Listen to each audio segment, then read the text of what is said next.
So, yeah, it is all good. Are you kids having fun tonight? Oh, it's about to be more fun. Let me tell you a little something about myself. My name is Thandi, of course. That's not actually my name. My name is Thandi Woodard, which means beloved benevolent. So it's not the toughest name in the world. And the best example of that is in college. An African fellow came up to me and he said, "Is your name Thandiwe?" Yes, that's my name. My, what a beautiful name. It is my mother's name. So I feel feminine pain. I feel it. Mostly feminine pain caused by my penis, but otherwise, no. I have learned a lot about women doing stand-up comedy, but the most valuable lesson I've learned is this. A woman is so much more than just a decorative penis cozy. And in fact, the woman that surrounds the penis cozy is almost as, if not as important as the penis cozy itself. Yeah, it's a little something you can take with you. Now, my penis has not been cozy for quite some time. So before I cleaned up to do this show, I'd kind of let myself go, kind of gotten a little scruffy, got a little scruffy. And the best example of that was actually my toenails. I let my toenails go. You know how you do when you don't give a fuck, you kind of let your toenails go? So I'd grown myself a nice set of cocaine toenails. You know, toenails you can do a kilo from. Yeah, basically, cocaine toenails are toenails that look like two sets of measuring spoons, but with an edge on them sharp enough to cut a phone book in half. I also like to call them marriage toenails because you don't give a fuck then either. Yeah, because we slept in the same bed, my ex-wife's shins looked like we had an angry cat in the house. Woo! But I've got to keep it tight. Got to keep myself nice and clean. Got to keep it all trimmed up because I've got a lot of stuff going against me. Like, for instance, I'm short. I mean, I don't think I'm short.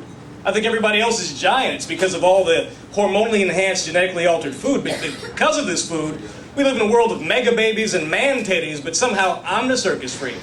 Okay, all right.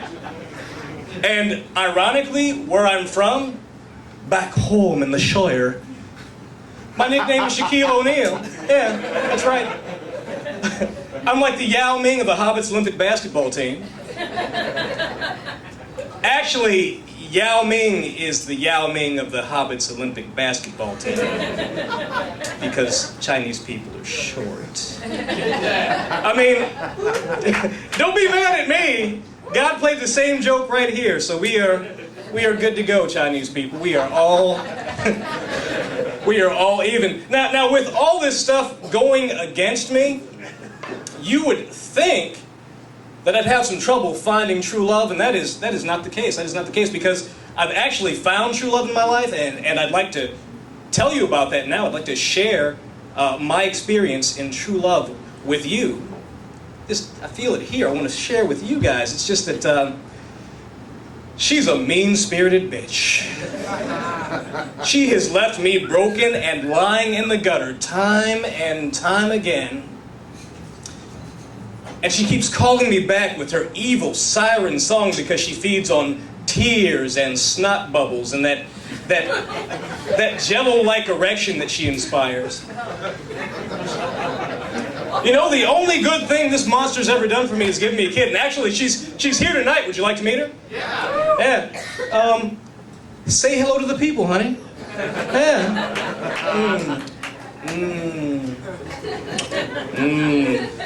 You know they just jokes, baby. I love you, alcohol. No, and when I do drink, the most tempestuous relationship is actually with bourbon. Any bourbon drinkers in the house tonight? Bourbon in the house! Gotta love some bourbon. I drink bourbon because it makes me feel more southern.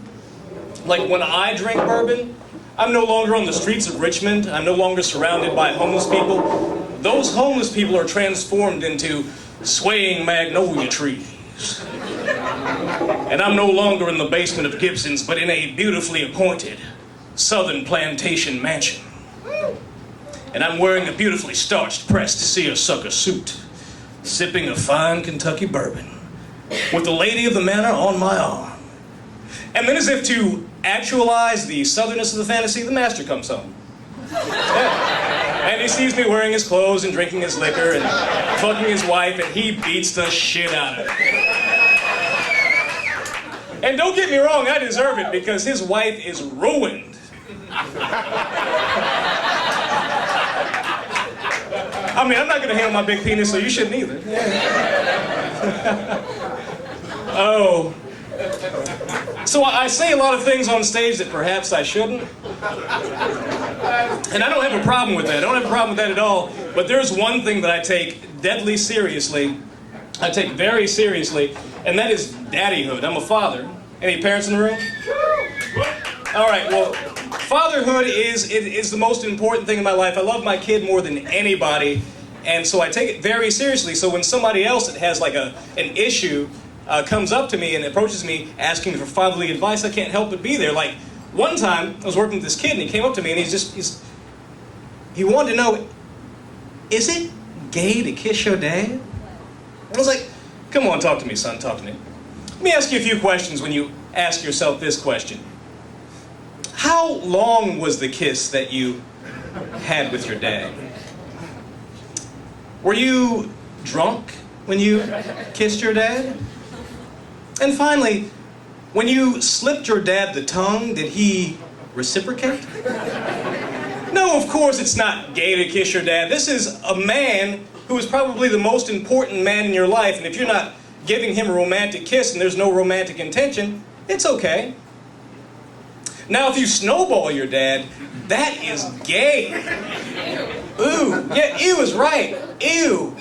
And I should be ashamed for saying that, but I'm not. I am not ashamed because I'm a man. I don't have any shame. I don't have any shame. But let me tell you something, guys. This is a little public service announcement. A little shame now will save you from a lot of shame later on. Because you might be at Gibson's at last call, and you think nobody's seen you throw it down on Janice the Hutt. Nobody sees you trying to take home Holly Hobbit. Which is okay for me because she's my people. But at the very least, you'll know. And you might want to blame it on the Rumpelmans or the Jägermeister or the 15 shots of Red Stag I'm going to have after the show is over. That's right. But that's going to be a little consolation later when you're at home taking that rape shower talking about, oh my God, what did I do? She was 3 times my size. She smelled like Fritos. I hope that was just a giant clit.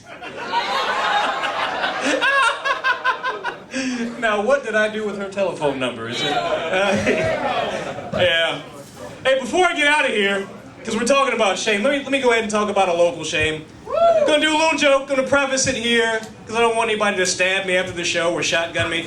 It's about rednecks. We all love rednecks. They're endearing. They're endearing, and it's part of the local culture. It's just that, you know, Jeff Foxworthy has been doing this "you might be a redneck if" routine for like 157 years, and it's still kind of funny for him. So I thought I'd add a few in of my own of the "you might be a redneck if" and see how they treat you. Let's see. If you have ever used the word Jew as a verb, as in he Jewed me down, then you may well be a redneck. If you have ever used the word nigger as an adjective, as in what kind of nigger shit is that, then you may well be a redneck. Don't hit me, I'm just a messenger. Here we go. If you have ever come home from a bender and stood in the door of your stepdaughter's room, just a messenger, and said, "Come here and suck my dick like I was your real daddy," then you're probably a hobbit, actually. They have a horrible problem with alcoholism, and they're so short because of inbreeding. Thank you, kids. Good night.